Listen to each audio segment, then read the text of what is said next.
नमस्कार, हमारे चैनल में आपका स्वागत है। मैं हूं रामचंद्र मौर्य।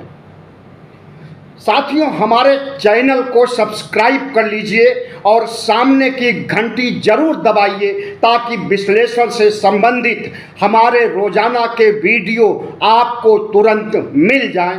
धन्यवाद। आज हम चर्चा करेंगे 21 अगस्त 2024 को भारत बंद का क्या असर हुआ। SC ST यानी दलित आदिवासी समाज ने मिलकर के जिस तरह से पूरे भारत को ठप कर दिया था और पूरे भारत में प्रचंड बंद का असर दिखाई दिया। कहीं कहीं तो सन्नाटा दिखाई दिया। सड़कों पर दुकानों की शटरें बंद, स्कूल, कॉलेज, यूनिवर्सिटी, अस्पताल, सरकारी कार्यालय बंद। तो इस बंद से क्या निहितार्थ हुआ, इसका क्या असर हुआ, आज हम इसी पर परत दर परत खुलासा करेंगे। 2024-21 अगस्त का बंद एक ऐतिहासिक बंद था। ऐसा बंद पिछले कई सालों में भारत बंद नहीं हुआ। भारत बंद के समय हालांकि प्रधानमंत्री नरेंद्र मोदी पोलैंड में थे, वहां से यूक्रेन गए और अभी भी भारत नहीं पहुंच पाए हैं। लेकिन उनके न होने के बावजूद प्रचंड बंद का धमाका इतना तेज हुआ कि RSS हिल गया, मोदी सरकार हिल गई और इस देश के SC ST समाज ने बता दिया कि उनकी एकता में कितना दम है और वह आरक्षण के लिए सुप्रीम कोर्ट तक के निर्णय को बदलने की क्षमता रखते हैं। सुप्रीम कोर्ट भी हिल गया और सुप्रीम कोर्ट के बारे में कहा जा रहा है कि पुनर्विचार याचिका दायर किए जाने के इंतजार में सुप्रीम कोर्ट बैठा है और अपने ही निर्णय पर पुनर्विचार कर सकता है और पहले जैसे स्थिति को कायम कर सकता।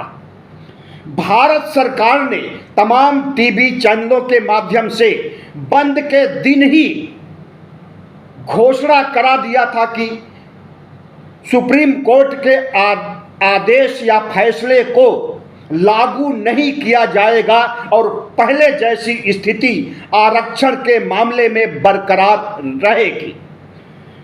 दलित आदिवासी समाज की यह बहुत बड़ी जीत है और हम समझते हैं कि इस जीत से दलित आदिवासी समाज को सबक लेनी चाहिए और यह ध्यान रखना चाहिए कि जो RSS की सरकार चल रही है अभी और यह कुछ न कुछ धमाका करेगी, संविधान को भी बदलना चाहेगी, क्योंकि 2025 में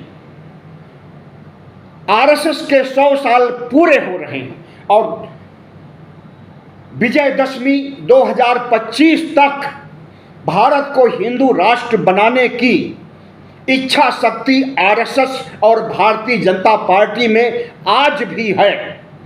भारतीय जनता पार्टी और RSS ने सबक नहीं लिया है 2024 लोकसभा चुनाव में हुई बड़ी हार की, बल्कि वह अपने उद्देश्य पर निरंतर चल रहा है, मंथन कर रहा है और यह बात छन छन करके RSS के कार्यालय से बाहर आ रही है कि RSS किसी भी स्तर पर हिंदू राष्ट्र बनाने से नहीं चूकेगा, क्योंकि RSS का गठन ही 1925 में हिंदू राष्ट्र बनाने के लिए किया गया था और हिंदू राष्ट्र बनाने के पहले संविधान बदलना होगा और संविधान बदलने की दिशा में अगर भारतीय जनता पार्टी ने कोई प्रयास करती है तो इस भारत बंद को पहले ध्यान देगी और सोचेगी कि जब आरक्षण के मामले पर सुप्रीम कोर्ट के एक छोटे से आदेश के खिलाफ इतना बड़ा प्रचंड भारत बंद हो सकता है,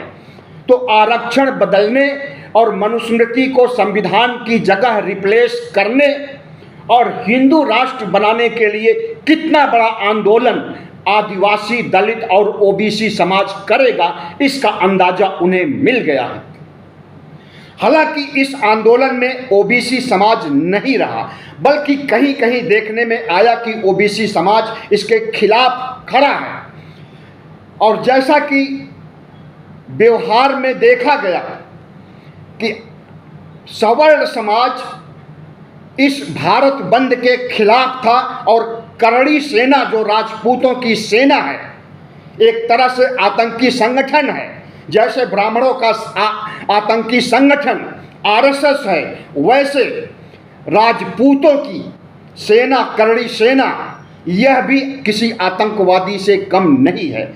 ये आरएसएस और करड़ी सेना और इसकी तरह तमाम ब्राह्मणवादी, राजपूती और वैश्य समाज की संस्थाएं ओबीसी, एससी, एसटी के खिलाफ हमेशा रही हैं, आज भी हैं और आगे भी रहेंगी। और इन सेनाओं, करड़ी सेना और आरएसएस का कोई भी असर नहीं दिखाई दिया 21 अगस्त को भारत बंद के समय। जैसा दलित आदिवासी समाज के लोग भारत बंद से जो उम्मीद करते थे, वह उम्मीद लगभग पूरी हो गई है, या यूं कह सकते हैं कि भारत बंद के निहितार्थ, भारत बंद का संदेश दूर दूर तक गया है। और आरएसएस और भारतीय जनता पार्टी के माथे पर बल आ गया है कि अगर सुप्रीम कोर्ट के इस निर्णय, क्रीमी लेयर की परंपरा लागू करने और वर्गीकरण और कोटे के अंदर कोटा बनाने की परंपरा विकसित करने के खिलाफ अगर दलित और आदिवासी समाज इतना बड़ा आंदोलन कर सकता है, भारतीय जनता पार्टी को बैकफुट पर ला सकता है, आरएसएस के माथे पर बल ला सकता है, तो संविधान बदलने, मनुस्मृति लागू करने, हिंदू राष्ट्र बनाने पर तख्ता पलट की स्थिति हो सकती है, जैसा कि अभी पिछले दिनों बांग्लादेश में हुआ। तो इस भारत बंद का निहितार्थ बहुत दूर दूर तक इसका संदेश गया है और इससे भगवा gang, Bharatiya Janata party, RSS, विश्व हिंदू परिषद और तमाम हिंदू संगठन हिल गए हैं। और यहाँ तक कि संत महंत से लेकर के शंकराचार्य और अपने को सनातनी, कट्टर सनातनी कहने वाले हिंदू भी हिल गए हैं दलित और आदिवासी समाज के इस आंदोलन से, इस भारत बंद से। प्रधानमंत्री नरेंद्र मोदी ने राहुल गांधी के एजेंडे को मानने के लिए मजबूर हो गए हैं। मजबूत सरकार नहीं है बैसाखी सरकार, बल्कि मजबूर सरकार बन गई है। और अगले महीने से जनगणना शुरू होने जा रही है। जो जनगणना 2021 में शुरू होनी चाहिए थी, वह जनगणना अब 2024 में शुरू होने जा रही है और मार्च 2026 तक अनुमान लगाया जा रहा है कि जनगणना पूरी हो जाएगी। और इस जनगणना में राहुल गांधी की जो सबसे बड़ी मांग है कि ओबीसी की जनगणना कराई जाए और इनके हक अधिकार के लिए इनकी वास्तविक संख्या को प्रकाश में लाया जाए और जनगणना के माध्यम से इनके संख्या बल का पता लगाया जाए। तो इस दिशा में आरएसएस से परामर्श करके भारतीय जनता पार्टी होने वाली निकट भविष्य में जनगणना में ओबीसी जनगणना को भी रख चुकी है और इस पर गहन विचार मंथन चल रहा है आरएसएस और बीजेपी के बीच कि कहीं हम जनगणना कराएं और इसका फायदा राहुल गांधी न उठा ले जाएं, क्योंकि यह मुद्दा सबसे पहले राहुल गांधी ने ही छेड़ा था लोकसभा चुनाव के दौरान।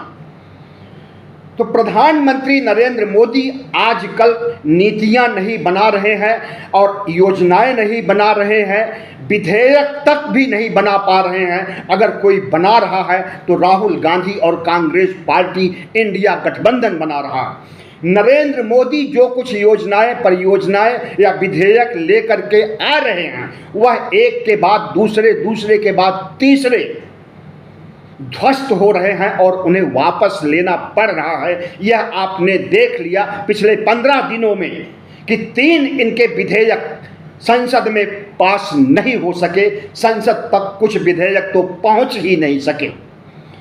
तो प्रधानमंत्री नरेंद्र मोदी आज 2014 और 19 की स्थितियों में नहीं है, बैसाखियों पर टिकी हुई है भारतीय जनता पार्टी की सरकार, जो कभी बहुत ताकतवर होती थी और किसी भी मुद्दे की चर्चा, किसी भी विधेयक की चर्चा विपक्ष से या सत्ता पक्ष और सहयोगी घटक दलों से चर्चा नहीं करती थी और डायरेक्ट विधेयक ला करके, बिल को ला करके कानून बना देती थी, राष्ट्रपति से हस्ताक्षर करा लेती थी। चाहे वो जीएसटी का मामला रहा हो, चाहे वो नोटबंदी का रहा हो, चाहे वो किसानों के 3 काले कानून रहे हों। लेकिन अब भारतीय जनता पार्टी पहले की सरकार नहीं रह गई है और इस भारतीय जनता पार्टी की सरकार, इस एनडीए की सरकार को शपथ लिए हुए 2 महीने नहीं बीते कि दलित आंदोलन और भारत बंद जितनी मुस्तैदी के साथ किया गया, जितनी मजबूती के साथ किया गया और पूरे भारत का चक्का जाम कर दिया गया। दिल्ली में तो ज़्यादा असर नहीं रहा, लेकिन दिल्ली के बाहर कई राज्यों में व्यापक असर देखा गया। तो भारतीय जनता पार्टी अब अपने मूल चरित्र से हटने के लिए मजबूर हो गई है। आरएसएस को भी अब हिंदू राष्ट्र का मुद्दा भुलाना पड़ेगा। संविधान को हटाने, मनुस्मृति को लागू करने का एजेंडा भी आरएसएस का नहीं चल पाएगा, क्योंकि अब दलित समाज, आदिवासी समाज और ओबीसी समाज की आंखें खुल गई हैं और आंखें खुलने की वानगी हमें भारत बंद से मिल चुकी है। और जिस तरह से संविधान बचाने के मुद्दे पर 2024 के लोकसभा चुनाव में भारतीय जनता पार्टी की सीटें न सिर्फ उत्तर प्रदेश में, मध्य प्रदेश में, राजस्थान में, तमाम राज्यों में उसकी हार हुई है और उसे 272 का आंकड़ा भी नहीं छू सकी। तो संविधान के मुद्दे पर यह छोटी हार है, लेकिन बड़ी हार तो तब होगी जिस दिन ये संविधान बदलना चाहेंगे। और भारत बंद से जिस तरह से डर गए हैं नरेंद्र मोदी, मोहन भागवत और तमाम शंकराचार्य चारों कोनों में भारत के मौजूद, जिस तरह से बौखलाहट में आ गए हैं, डर गए हैं, हमें लगता है कि अब इनकी हिम्मत नहीं पड़ेगी भारत धर्मनिरपेक्ष भारत को हिंदू राष्ट्र बनाने की और संविधान बदलने की, मनुस्मृति लागू करने की, बल्कि यह धर्मनिरपेक्षता के सिद्धांत को मानेंगे। आपने देखा कि लाल किले से भारतीय जनता पार्टी के एजेंडे को साबित कर दिया नरेंद्र मोदी ने और यूनिफॉर्म कोड बिल की जगह सेकुलर कोर्ट बिल लाने की बात कही। जिस सेकुलर की अवधारणा को नरेंद्र मोदी, भारतीय जनता पार्टी, आरएसएस छद्म धर्मनिरपेक्षता कहता था या पंथ निरपेक्षता कहता था, आज वह खुद धर्मनिरपेक्षता के सिद्धांत को मानने लगा है। यानी बाबा साहब के संविधान में आस्था दिखाने लगा है। हालांकि वो बाहर से दिखा रहा है, अंदर से नहीं दिखा रहा है। और बाहर से क्यों दिखा रहा है? क्योंकि सत्ता में बने रहने के लिए बाहर से दिखाना जरूरी है।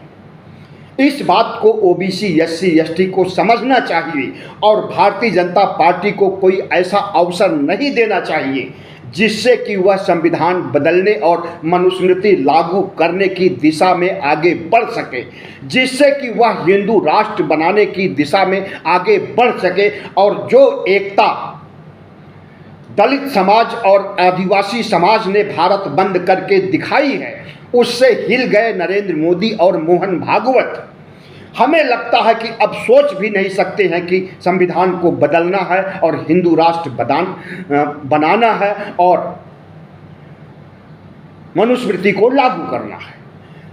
और दूसरी बात, जो राहुल गांधी का मुद्दा था, ओबीसी को की जनसंख्या मालूमात करना, उनका हक अधिकार उन्हें देना, इस बात को भी अगर नरेंद्र मोदी सरकार ने मंजूर कर लिया है तो ये समझिए कि 2029 का चुनाव जीतने के लिए ऐसा कर रही है और राहुल गांधी के इस मांग को भारतीय जनता पार्टी मान करके उसे मुद्दा विहीन बनाने के लिए, कांग्रेस इंडिया गठबंधन को मुद्दा विहीन बनाने के लिए कोशिश कर रही है। लेकिन इसका क्रेडिट अगर किसी को मिलेगा तो वो राहुल गांधी को मिलेगा, और राहुल गांधी को अगर क्रेडिट मिला, ओबीसी समाज का एक मुश्त वोट मिला, तो 2029 में या फिर मध्यावधि जो चुनाव होने की संभावना है, इस मध्यावधि चुनाव के बाद राहुल गांधी इस देश की बागडोर संभालेंगे।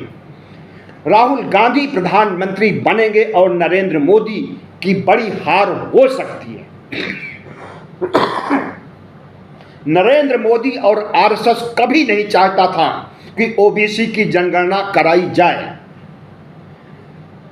नरेंद्र मोदी ने इनकार कर दिया था ओबीसी जनगणना कराने के लिए जब नीतीश कुमार तेजस्वी यादव 2022 में प्रधानमंत्री से मिलते हैं और राष्ट्रीय स्तर पर ओबीसी की जनगणना कराने की मांग करते हैं, तो नरेंद्र मोदी कहते हैं कि जाओ अपने राज्य बिहार में ओबीसी जनगणना करा लो, हम राष्ट्रीय स्तर पर नहीं कराएंगे। आरएसएस चाहता है कि इस देश में ओबीसी को उसका हक न मिलने पाए, एससी एसटी को उसका हक, वाजिब हक न मिलने पाए, और इस देश में वर्ण व्यवस्था फिर से लागू की जाए, इस देश को 4000 साल पहले की ओर ले जाने की फितरत में आरएसएस है, भारतीय जनता पार्टी है, नरेंद्र मोदी है, मोहन भागवत हैं और तमाम साधु संत और शंकराचार्य हैं। और इनके एजेंडे को अगर कोई टक्कर देने वाला है तो वह ओबीसी एससी एसटी है। और भारत बंद से ओबीसी एससी एसटी ने साबित कर दिया है कि जरूरत पड़ने पर जिस तरह से दलित और आदिवासी एकजुट होकर के भारत का चक्का जाम कर सकते हैं, प्रचंड भारत बंद को सफल बना सकते हैं, वही लोग ओबीसी के साथ मिल करके इससे बड़ा आंदोलन कर सकते हैं, तख्ता पलट की स्थिति ला सकते हैं। ऐसे में नरेंद्र मोदी को झुकना, आरएसएस को झुकना मजबूरी हो गई है उनकी, और उनकी सोच और उनकी हिंदू राष्ट्र संविधान के खिलाफ उनकी सोच कहीं ना कहीं तिरोहित हो गई है।